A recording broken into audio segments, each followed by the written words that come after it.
Hey everybody, welcome to the Dirty Bench. Dag nabbit.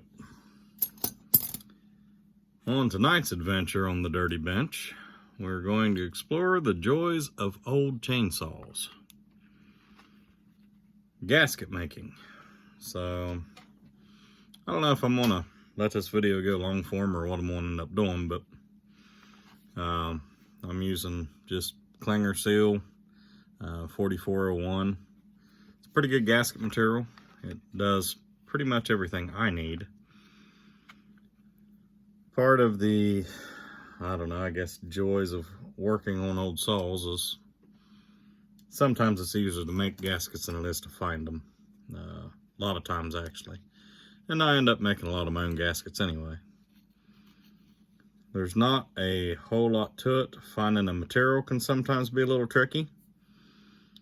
For the most part, you got to remember what a gasket does. You know, a gasket's made to seal a surface, two metal parts together, and they need to have some rebound to them. So they got to have compression and they got to have rebound. Different gasket materials will have different amounts of rebound, different amounts of compression. It just depends on the gasket material you have and what you're actually trying to do. I like a gasket with decent compressibility. As far as the chainsaw world goes, you know, if they are somewhat compressible, you have enough bolts on the sealing surface and a big enough sealing surface that they're going to seal. You know, this thing here has got six bolts in it basically. So you've got plenty of clamping force on the gasket itself. So you can get by with a little more compressibility. Or a little less compressibility, sorry. On top of the compressibility, you really need that rebound. Because all of this power equipment stuff heat cycles pretty severely, okay? Now what do I mean by that? So let's say it's 28 degrees outside. You decide to go fire up your chainsaw. It's going to go from ambient temperature in the back of your truck at 28 degrees to whatever run condition is, you know, 200 plus degrees. That heat cycling is where you need the rebound on a gasket.